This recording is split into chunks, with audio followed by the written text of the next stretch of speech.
Take your head out of the sand this time. Or put your head between your legs and kiss that ass goodbye. You are now being programmed by State of the day. Yeah, you know who it is, your boy Hero from Miami, coming to you live from where, you guessed it, Miami. And yo, happy Halloween.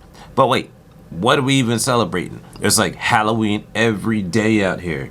Masks, more masks. Unbelievable. It's a nightmare. Speaking of nightmares, I was prowling around the internet the other night and I stumbled across this. Do you remember this? Producer, do you remember this? Anyway, roll the clip.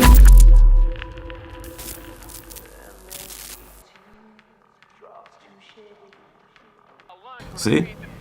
Joey just chilling, listening to his music.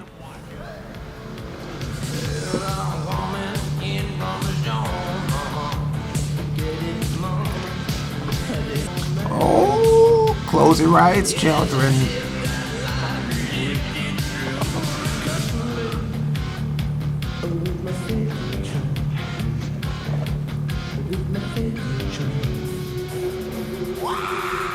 No, baby, don't go. Wait.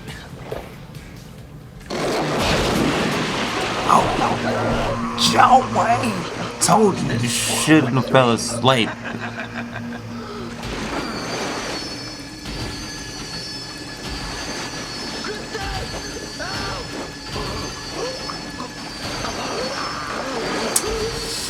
Joey.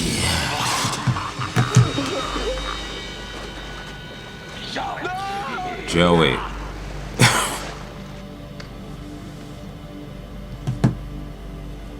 Yep. Joey's a goner.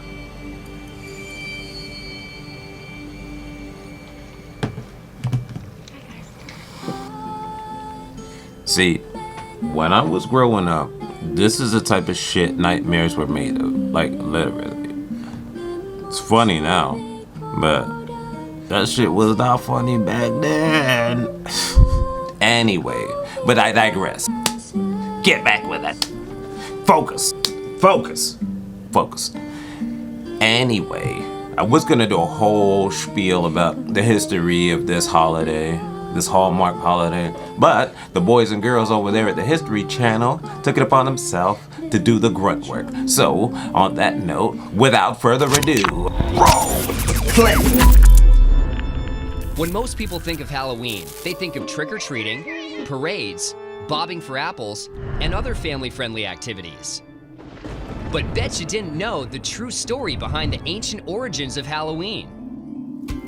It all goes back some 2,000 years to the ancient Celtic festival known as Samhain, celebrated on November 1st.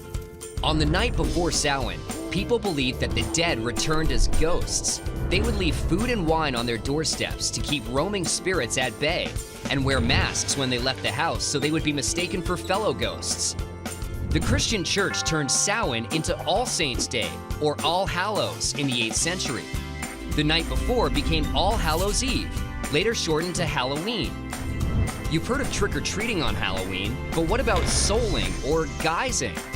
All three of these traditions originated in medieval Britain. On All Souls' Day, November 2nd, the needy would beg for pastries known as soul cakes. In return, they would pray for people's dead relatives. This was called souling.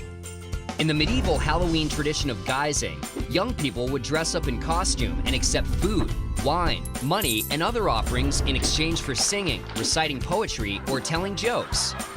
In 19th century America, Irish and Scottish immigrants revived these old traditions. The result was trick-or-treating.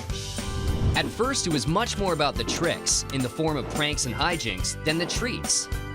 It wasn't until the 1950s that the custom took on its current family-friendly, kid-centered form.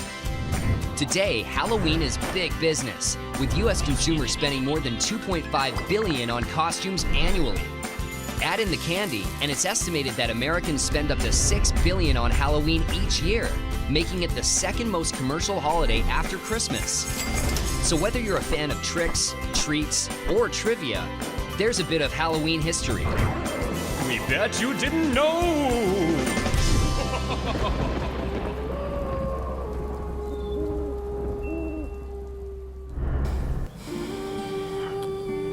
Anyway, like I was saying, if you're going out there trick-or-treating or doing anything like that, don't eat from strangers. Wait, hold on. You have to eat from strangers if you're trick-or-treating. Look, don't eat from anyone unless it looks like that girl in the bed. Well, no, don't eat from anyone that looks like that girl in the bed.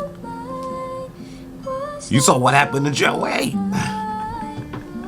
But if you do eat from anyone, before you do, make sure to subscribe.